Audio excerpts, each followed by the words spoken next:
My dear students, next we are going to discuss about kinetic friction.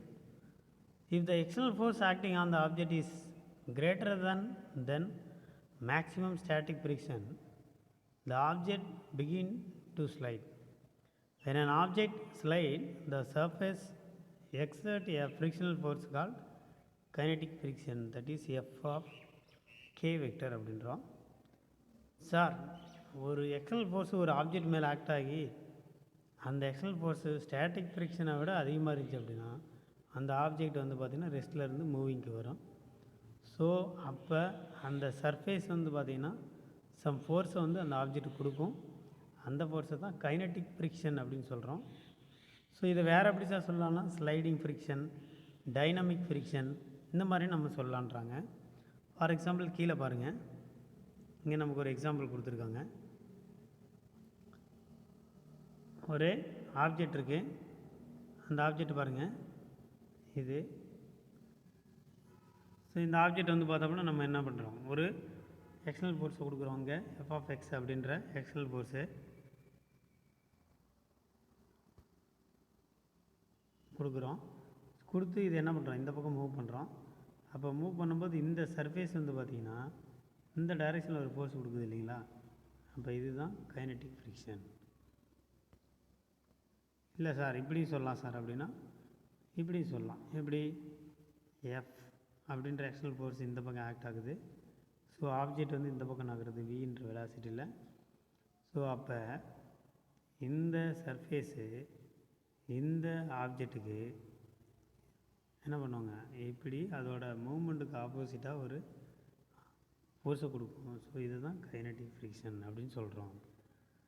So experimentally it was found that the magnitude of the kinetic friction satisfies the relation, that is f of k is equal to mu k into n. So இதில் mu k அப்படின்றது coefficient of kinetic friction and என்னன்றது normal force அப்படின்னு நம்ம சொல்கிறோம். So இது என்ன எப்படி sir சொல்லலாம் அப்படின்னா இப்படி சொல்லலாம். எப்படி mu of k is less than then mu of s அப்படின்ட்டு. ஸோ இப்படின்னா என்ன சார் அப்படின்னா the starting of a motion is more difficult than maintaining. Sir ஒரு மூமெண்ட்டை நீங்கள் ஸ்டார்ட் பண்ணிக்கலாம், ஒரு ஆப்ஜெக்டை வந்து நீங்கள் நகர்த்துறது ஈஸி, ஆனால் அப்படி நகர்த்திட்டு போயிட்டே இருக்கிறது ரொம்ப சிரமம் அப்படின்றாங்க. So the salient feature of static and kinetic friction, அந்த கைனட்டிக் ஃப்ரிக்ஷன் அல்லது ஸ்டாட்டிக் ஃப்ரிக்ஷனோட ஃபீச்சர்ஸை வந்து நம்ம ஒரு டேபிளில் பார்ப்போம் பாருங்கள். ஸோ ஸ்டாட்டிக் ஃப்ரிக்ஷன் அப்படின்றது it is oppose the starting motion அப்படின்னு நம்ம சொல்கிறோம். கைனட்டிக் ஃப்ரிக்ஷன் இது ஆப்போஸ் த ரிலேட்டிவ் மோஷன். அதே மாதிரி it is independent of surface of the contact, இது டிபெண்ட் ஆஃப், இது வந்து பார்த்திங்கன்னா independent of the surface of the contact தான். இதில் இந்த static friction depends nature of material, நீங்கள் kinetic friction depends same nature of materials and temperature of the சர்ஃபேஸ்ன்றாங்க. அதே மாதிரி static friction depends on the magnitude of applied force, but kinetic friction independent of the applied force அப்படின்றாங்க. அதே மாதிரி it can take value from 0 to μs into n, but it can never be 0 and it is always equal to என்னென்னு சொல்கிறாங்க mu K into N, whatever be the speed எவ்வளோ இருந்தாலும் அதோட value வந்து பார்த்தோம்னா என்னது ஜீரோவாக இருக்காது, equal to mu K into என்னாக இருக்குன்றாங்க. அதே மாதிரி suppose static friction is maximum is greater then kinetic friction, kinetic ஃப்ரிக்ஷனோட ஸ்டாட்டிக் ஃப்ரிக்ஷன் வந்து என்னது அதிகன்றாங்க. பட் கைனட்டிக் ஃப்ரிக்ஷன் பார்த்தோம்னா it is less then the maximal value of static friction, static ஃப்ரிக்ஷனோட மேக்ஸிமம் வேல்யூக்கு இதாக இருக்குன்றாங்க, குறைஞ்சது தான் இருக்குன்றாங்க.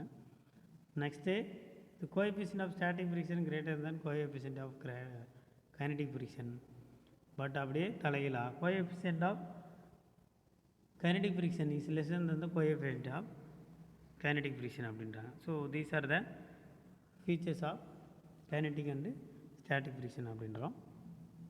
ஸோ இதுக்கு ஒரு எக்ஸாம்பிள் வேறு கொடுத்துருக்காங்க, அந்த எக்ஸாம்பிளை பார்த்தா நமக்கு தெரியும்.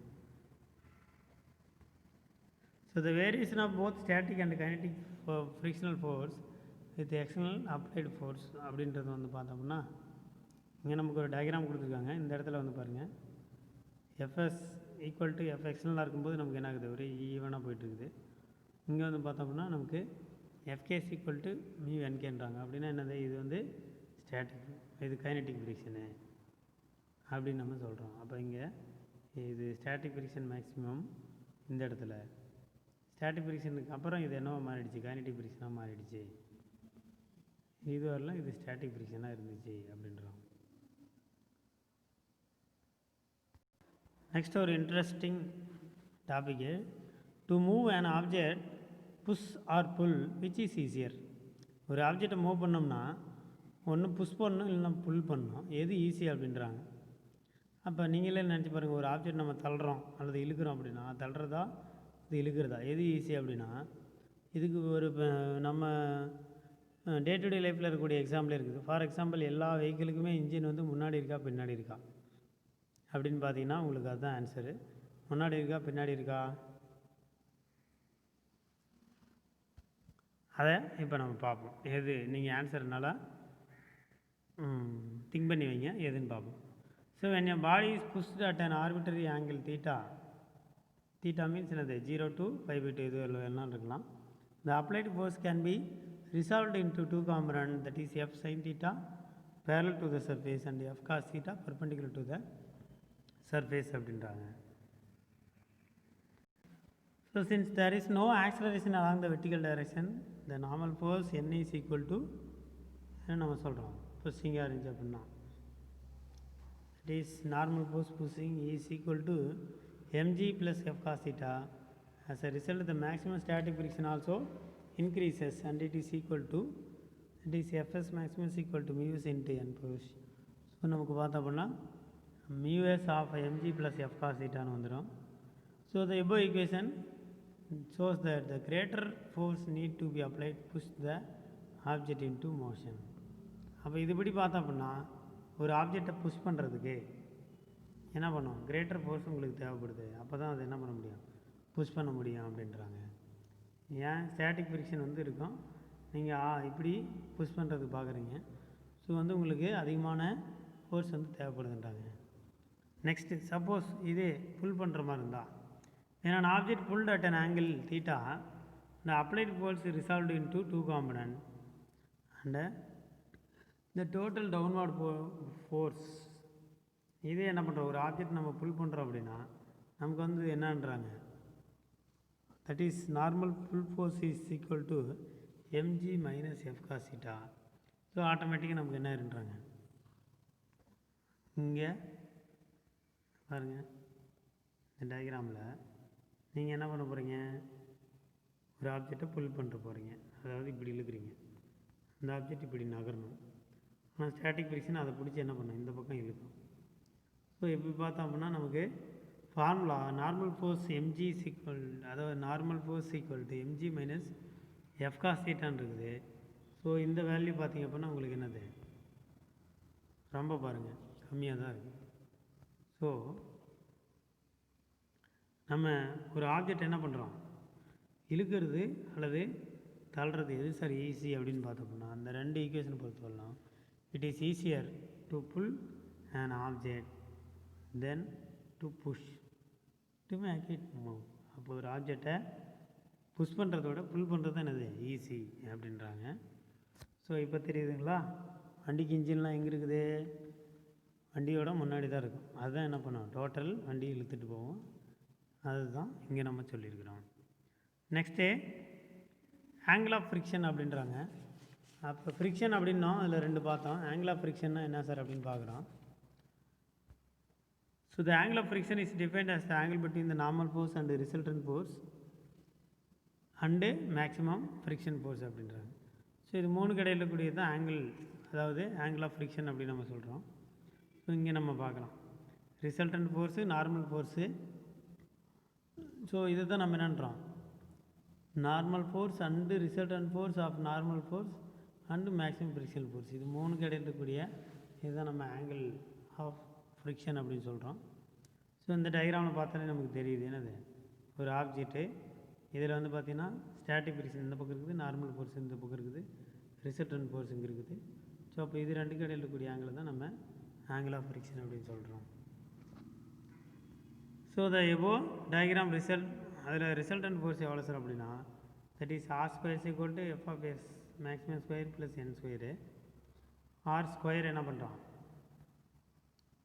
இந்த பக்கம் கொண்டு வரும்போது நமக்கு இது என்ன மாறிடுது, ரூட்டாக மாறிடுது. ஸோ அப்போ இந்த ஸ்கொயர் என்ன மாறிடுது, ரூட்டாக மாறிடுது. ஸோ இப்போ இதுக்கு டேன் தீட்டா ஃபார்முலா என்ன சார் அப்படின்னா that is static friction maximum divided by normal force என்ன அப்படின்றோம். ஸோ இங்கே frictional relation the object begins to slide when F of X maximum is equal to mu s into என்ன. இந்த கண்டிஷனில் இருக்கும்போது அந்த ஆப்ஜெக்ட் வந்து என்ன ஆயிரும், மூவ் ஆக ஆரம்பிச்சிருன்றாங்க. So F of X maximum divided by N equal to mu S அப்படின்னு வச்சுக்கலாம். ஸோ இந்த ரெண்டு ஈக்குவேஷனை என்ன பண்ணுறோம், கோஎஃபிஷியன்ட் ஆஃப் ஸ்டாட்டிக் ஃப்ரிக்ஷன் எடுக்கிறோம் அப்படின்னா that is mu S equal to என்ன நம்ம சொல்கிறோம், டேன் தீட்டா அப்படின்னு சொல்கிறோம். So the coefficient of static friction is equal to the tangent of the angle friction. Angle of ஃப்ரிக்ஷன்றாங்க. அப்போ இதுதான் வந்து என்னது ஆங்கிள் ஆஃப் ஃப்ரிக்ஷனுக்கான ஃபார்முலா. டெஃபினேஷன் பாருங்கள் கீழே இருக்குது, இதுதான் definition. The coefficient of static friction is equal to the tangent of the angle of friction. Thank you.